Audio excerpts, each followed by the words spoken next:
President persists in saying that he's against all new taxes of every kind, I think it's difficult for any other consequence to occur. Though I must say, the President's definition of what is a new tax and what is not a new tax is somewhat flexible. You know, I have a habit of saying that there are kind of two sins in American politics, and that's the sin, first of all, of people who don't keep their campaign promises. But sometimes the greater sin is people who keep their campaign promises. Let's start setting up.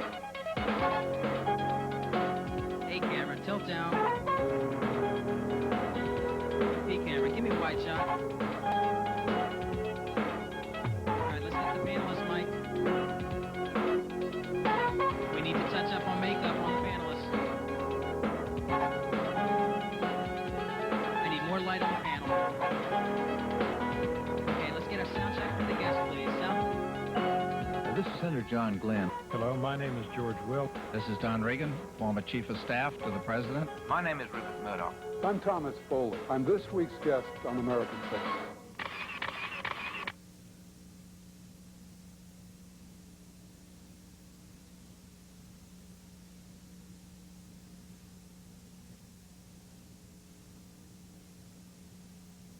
Hello and welcome to American Focus. I'm Craig Mazin.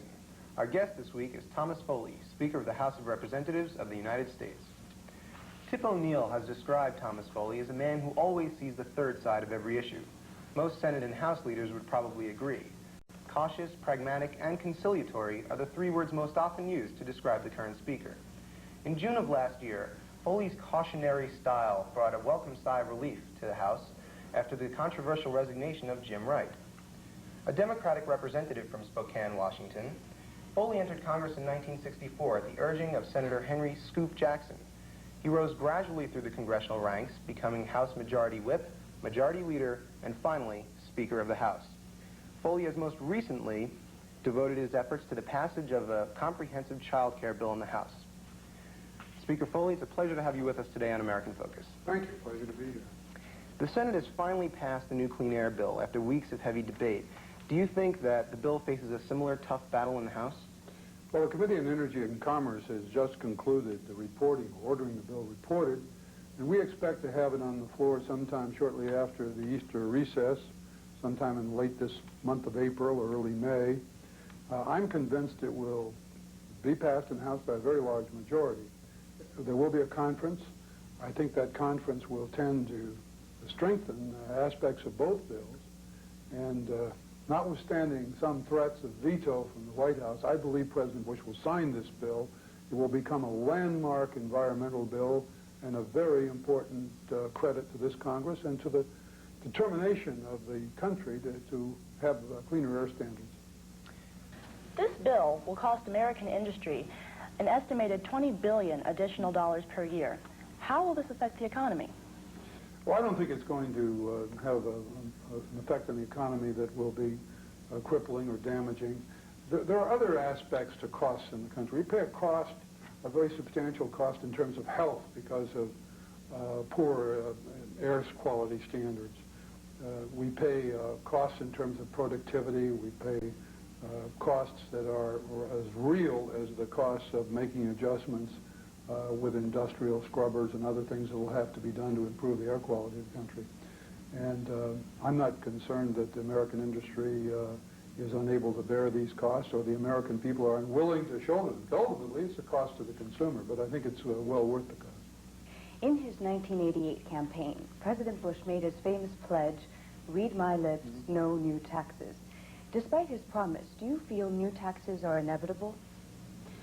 Well, I'm not sure I can say they're inevitable. I think it would be wiser for us in this country to do more to aggressively reduce the deficit. And I think to do that requires some new revenues as well as some continued restraint on spending and some efforts perhaps to limit the growth of entitlements. But it's not going to happen without the President's engagement, involvement, support. On many issues, he has a veto that might be overridden. On tax issues, he has an absolute veto. And so as long as the President persists in saying that he's against all new taxes of every kind, I think it's difficult for any other consequence to occur. Though I must say, the President's definition of what is new tax and what is not a new tax is somewhat flexible. He has proposed, for example, raising taxes on state and municipal workers for Medicare. That's about a $1.5 billion tax, which the President chooses not to regard as a tax. Finally, you know, I have a habit of saying that there are kind of two sins in American politics, and that's the sin, first of all, of people who don't keep their campaign promises. But sometimes the greater sin is people who keep their campaign promises. In the sense, not to be cynical about it, but in the sense that when changing circumstances occur, when the needs of the country clearly indicate we ought to go in one direction, perhaps a bit different than the candidates announced in the campaign, the responsible part of government is to make the change and to talk to the people about the necessity of that change. My name's Jay Rappaport from Los Angeles, California, and if I could ask a question of Congressman Foley, it would be his opinion on the recent trade concessions made by Japan to the United States and whether he thinks they are enough concessions, and if not, what Congress should do about it. A look inside the business world tonight on FNN Prime Time, beginning at 7 p.m. Eastern, only on Financial News Network. Listen carefully. This man is using an amazing electronic breakthrough that lets him hear a pin drop across the room. It's the Whisper 2000. Gives you the astonishing experience of super hearing. No more embarrassing complaints when you watch TV. Can you turn that down? With Whisper 2000, you don't have to turn up the volume. It's hard to hear in the back seat of the car. Now, sit back and talk comfortably. Can you hear me back there? Loud and clear. Disguised as a pocket-type radio, you can actually hear a whisper across the room. He's so good looking. Use Whisper 2000 in theaters. You'll hear every word clearly, comfortably. Similar devices sell for $60, but it's yours now for just $19.95. Here's how to order. To order, have your credit card ready and call toll-free 1-800-776-7200 or send check or money order for $19.95 plus $4 shipping and handling to Whisper 2000, 220 American Way, Roanoke, Virginia.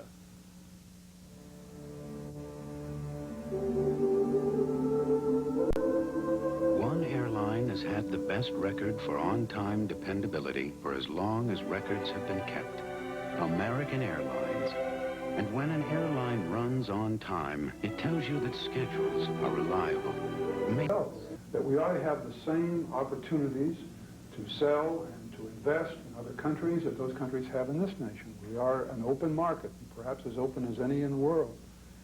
The Japanese-U.S. talks have produced some, I think, concrete and important results. We will have disagreements among ourselves about how far those agreements go. What I think is more critical is whether the Japanese side will be able to make those concessions or those agreements effective in Japan. It can't be viewed just as an American problem with Japan. It has to be seen by both sides as a mutual need to reduce barriers, to increase trade, and to have an expanding opportunity, not protectionism, but an expanding opportunity for each country to enjoy the market and products of the other. Mikhail Gorbachev has answered Lithuania's plea for independence with tanks and paratroopers. Why hasn't President Bush or Congress put more pressure on Mr. Gorbachev to let Lithuania leave the Soviet Union? Well, the reality is that the Soviets are committed to a dialogue with the Lithuanian government, the Lithuanian people, about their aspirations for independence, where there have been some cases of arrests of alleged Soviet deserters who are Lithuanians, and some occupation by Soviet troops of buildings in the Lithuanian capital. There is certainly not a massive use of violence, which we would all be deeply opposed to and would have the most negative effects on U.S.-Soviet relations. I do think that the Congress has gone pretty clearly on record, as recently as the last week, in voting by a very, very large majority, almost unanimous vote, to urge the administration to recognize the Lithuanian government as soon as possible. But at the same time, I think there's a limit to what the United States can do in this dialogue between the Soviet Union and the Lithuanian government. We don't recognize and never have the annexation of the Baltic states by the Soviet Union. We desire as a country for the Lithuanian and Baltic state peoples to have an opportunity for expression, independence, and full position, government position. In Eastern Europe, it took 10 years in the case of Poland. It took 10 months in the case of Hungary, 10 weeks with Czechoslovakia, and about 10 days with Eastern Germany. I think that the trends are inevitable and inexorable, but I think the President has to be given some opportunity to treat a delicate situation with care. I don't really personally criticize the way that he has handled the immediate pressures that have taken place in Lithuania. Democratic Congressman Gus Savage of Illinois has been making some pretty shocking statements recently, drawing charges of racism and anti-Semitism. Is Gus Savage an embarrassment to your party? Well, I think we clearly disagree with Gus Savage's statements, and that's been stated time and time again by members of the Congressional Black Caucus, by members of the Democratic leadership. He speaks for himself, and I don't think he speaks wisely or well. I don't agree with him, and I criticize the statements that he's made, particularly statements that might leave the impression of anti-Semitism or racism. He denies that he intended that, but his words, I think, clearly raise that question, and they have been condemned, and I think that's about the extent of what can happen in this circumstance. He does not have, to my knowledge, anyone in the Democratic leadership of the Democratic Party that has given any aid and comfort to the comments that he's made. So you feel that Gus Savage is a racist? I don't think it's easy to say whether somebody is a racist or not. That it really is a pretty difficult presumption to make. But I do say that what his comments, as reported, have been, raise the question of whether they are comments that encourage anti-Semitic reactions. That's contemptible in my view, and to be condemned. Other statements that I think have been made by Congressman Savage have raised the question of kind of a reverse racism. He denies that there can be any kind of reverse racism. I don't agree with that either. And I think the reality is that he's made comments which isolate him on these issues from all the other members of the Democratic Party that I know in the Congress. And that's, I think, the most powerful criticism that can be made. Hi, my name's Phil Lowry from Provo, Utah. My question for Congressman Foley relates to the Freedom of Choice bill recently proposed in Congress and how that relates to the recent controversy in Idaho dealing with a proposed economic boycott of Idaho potatoes in the face of abortion legislation there. I'd like to know some of his reflections on the issue and whether economic concerns should be related to the abortion issue. A lot of movers these days talk about price rather than service. But do you really want the lowest bidder to move your valued possessions? Making quality service affordable has made United America's #1 family mover because there's no substitute for the extra protection of our exclusive sanitized treated catch up with its competition. Our panel of Wall Street investment experts will find out what's ahead for Heinz in the 90s. Join us when Wall Street meets the executive suite on the next edition of Inside Corporate America. Tuesday at 1 and 6 p.m. Eastern, Wednesday at 11 p.m. Eastern, Saturday at 11 a.m. Eastern, and Sunday at 1:30 p.m. Eastern, only on Financial News Network. Last week in Idaho, the Democrats were faced with what could have been a politically damaging situation involving an abortion bill designed to overturn Roe versus Wade. How much pressure did the Democratic Party put on Governor Andrus to veto the bill? I don't know if they put any pressure on Governor Andrus. I think those of us who know Cecil Andrus know him and know that he's going to make his conscientious judgment without regard to outside pressure. I wouldn't presume that any Democrat would try to tell him how to make a judgment about a veto issue before him as a result of the Idaho statute. I think he made the right decision, and I think his reasons for it were clearly expressed. He thought that this was an unconstitutional statute that would not stand for judicial review, and he vetoed it accordingly. But he was not subjected, to my knowledge, to any pressure from the Democratic Party. The Democrats were willing to hand over a victory to the pro-life forces? Democratic Party is clearly on record as supporting the right of a woman to make this decision personally. We've said that in our conventions. That's the position of most of the Democratic members of the Congress.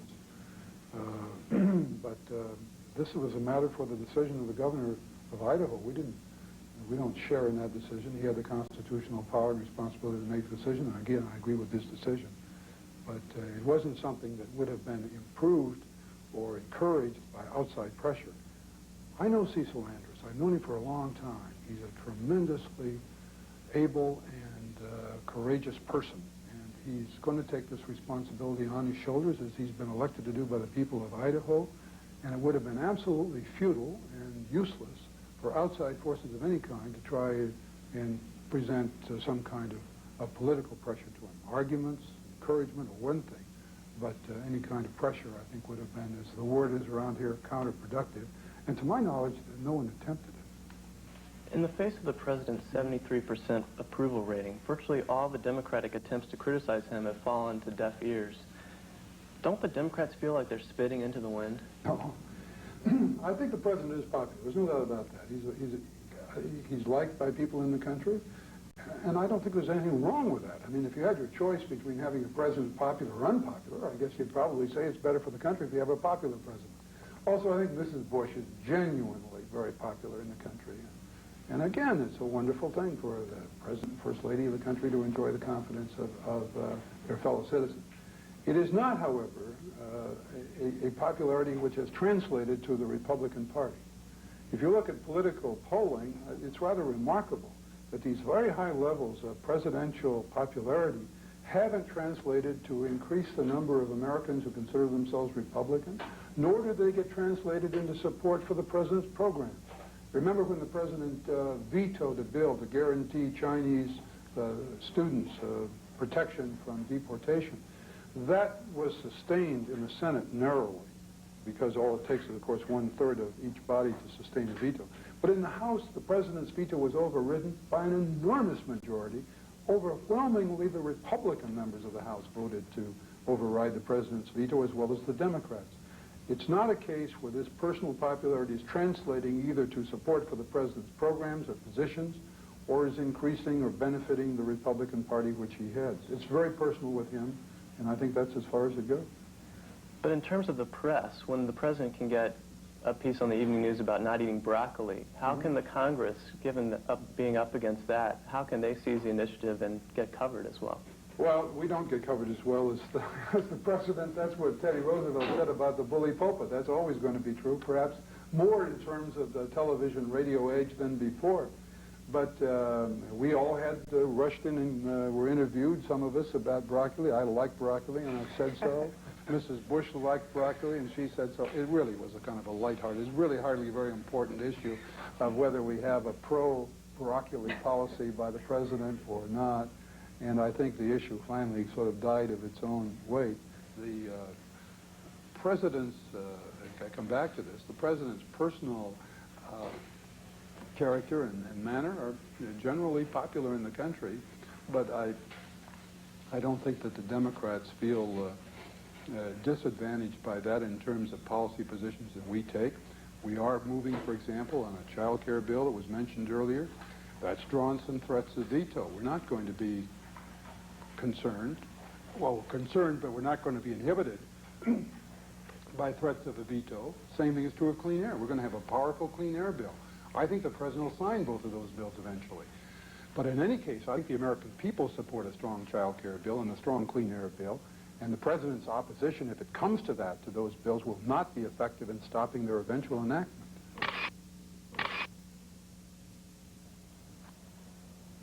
I'm going to tell you something that'll 441 now.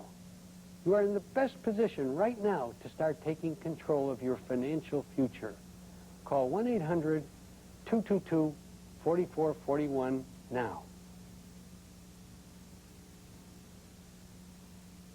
Call now and you can have 13 weeks of the Wall Street Journal and this valuable 120-page guide to understanding money and markets. That's 13 weeks of the journal for the news and ideas you need every business day. And this guide free, which tells you everything you want to know about money and markets, now for only $34. Call toll-free 800-638-4300. today's Wall Street Journal. Faster, tougher, smarter. Call 800-638-4300 now. Lines of a popular presidency. Some members of Congress think that you are the best president the country will never have.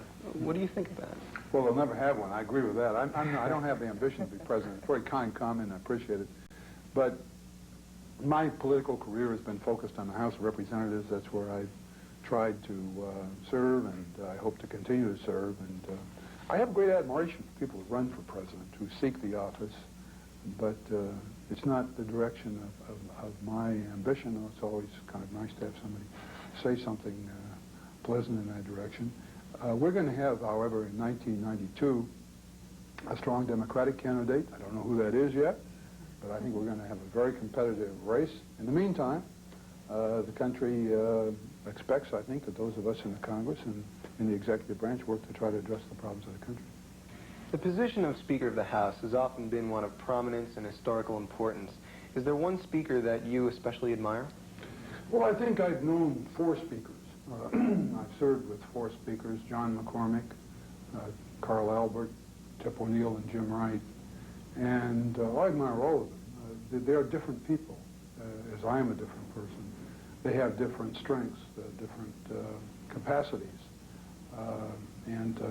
I think about them in that sense as people who have brought those talents and abilities to an office that is constitutionally an important office, but is hard to see in its full dimension when you're a bit on the outside. I think as many years as I spent here, and I spent 25 years almost in the House before I became Speaker, you don't quite appreciate the responsibilities of the speakership in full extent until you actually have the responsibility. And I think about it once in a while how my own efforts probably, in my judgment, fall short occasionally of what I think some of the other speakers might be able to do. Perhaps in other ways I'm able to do as well. I don't know. Somebody else will have to make that judgment. It's always, even in those awkward and difficult circumstances, a great honor to be elected the Speaker of the House by your colleagues.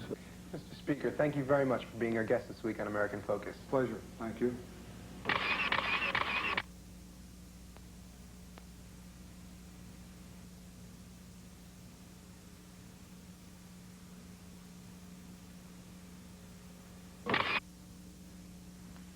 Your wife has spoken about what she calls your Catholic guilt. What does she mean by that? I don't know. You have to ask her about that, I guess. I don't. I'm Catholic, of course, and I don't feel I'm particularly ridden by any special form of Catholic guilt. But I have a great sense that I had the benefit of 2 different kinds of education when I was growing up. I started in the public schools. I transferred to a Catholic parochial school. I went to a Jesuit prep school, to a Jesuit university, and to public universities, University of Washington in particular. And I think I got a lot out of both of those experiences.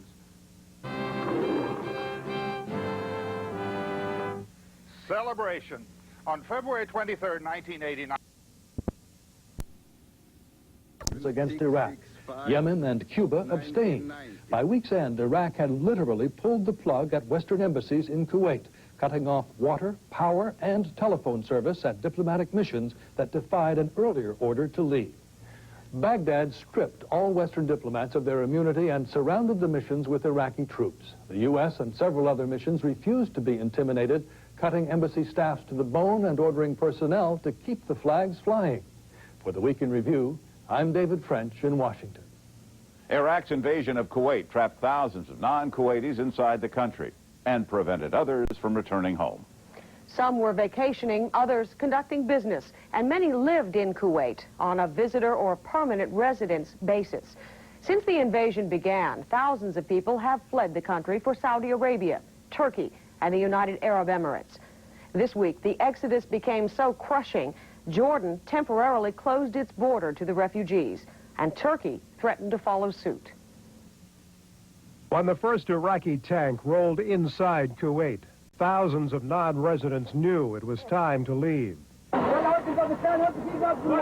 But leaving an occupied country is not a simple matter of packing bags and boarding planes. Escape usually meant a harrowing, hot journey across miles and miles of scorching desert, dodging Iraqi soldiers, praying they wouldn't be stopped, or even more seriously, run out of food and vital water.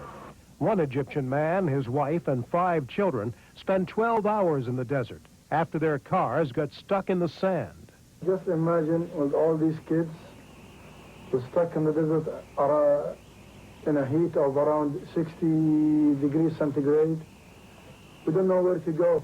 No more water. These kids crying.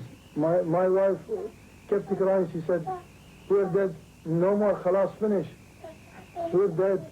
But they made it safely to a hotel in Riyadh, Saudi Arabia. They know of at least one Kuwaiti who did not survive the desert crossing. The car was stuck in the desert, and he didn't have enough water. The water finished, and they had to walk through the desert. His kids and his wife died in front of his eyes. Another Kuwaiti man drove his pregnant wife, who was in labor, 4 hours across the desert, dodging Iraqi tanks so their child could be delivered in safety. Thousands of Kuwaitis were out of the country when their homeland was invaded. Suddenly, they found themselves refugees. Every Kuwaiti come from Kuwait without passport, without IDs, without anything, without money, you know, with a broken car. We come from the desert, you know, we come from the desert. We take the children. We want to fight Iraqi army. Outside Kuwait, there's a growing movement of exiles who desperately want to go home and get rid of Iraqi President Saddam Hussein in the process. In the United Arab Emirates this week, some 10,000 Kuwaiti exiles held a rally denouncing Iraqi President Saddam Hussein, but also thanking the UAE for giving them refuge. The UAE welcomed the Kuwaiti refugees with open arms. Other countries have not been nearly so hospitable. Jordan temporarily closed its border on Thursday to stop the flood of refugees. The country was sinking under the crush of nearly 200,000 refugees, only 67,000 of whom had moved on to other destinations. Jordan reopened its border on Friday. Egyptians made up the largest group of refugees in Kuwait. Many are laborers with few resources. There is no place to stay, and nobody protects us. I mean, we don't have any place to stay, just in a car in any way. When the land route became clogged, Egypt airlifted hundreds of its citizens from the Jordanian port of Aqaba. These women are chanting their thanks to Egyptian President Hosni Mubarak, and at the same time denouncing Iraqi President Saddam Hussein. Nearly 1,000 Sudanese refugees made it to Jordan after being turned away from Saudi Arabia. We went to another country, then another country, then another country. Refugees of means were just as frustrated, but had more resources to make the escape bearable. I've heard last night that they have invaded my house. I'm just trying to make sure that everything is okay.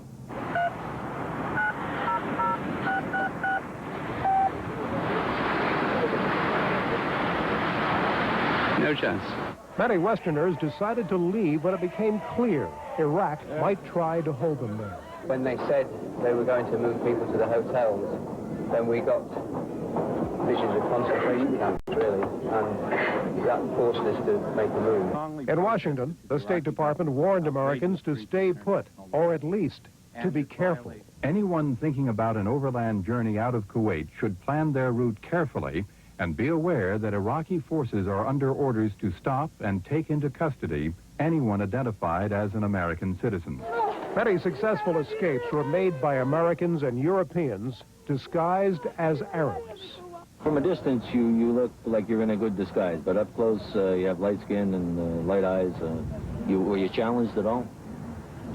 I've worn it before. I even worn it to the shopping, but when I was nervous. I mean, I didn't know. They kept saying Ajnabi, foreigner, but my husband kept saying, no, Lebanese. And we got through, thank God. We escaped across the desert in four-wheel drives. We had a Bedouin guide that took us, and I dyed my hair black so I'd look like an Arab, and we put on Arabic clothes. We all said, okay, now we can only think positive. because sometimes negative thoughts make things negative. So we all cleared everything from our mind and just thought positive, and so we were going to make it. It was our determination and will. We said we were going to do it, and we did it. Fleeing Kuwait was risky, and even those who did it say it's not for everyone. But they do hope the Westerners being held against their will in Iraq and Kuwait won't have to stay long. We feel very, very sorry for the people who are left behind. And it's our hopes that this whole crisis can be settled amicably and with perhaps a pan-Arab solution to this, so that they can solve the problem to everyone's advantage. For the Week in Review, I'm Dave Michaels. Coming up on the Week in Review, Iraq's Saddam Hussein is seen by much of the world. This week's images from Baghdad fail to change the opinions of many world leaders about Hussein and his intentions. That story next.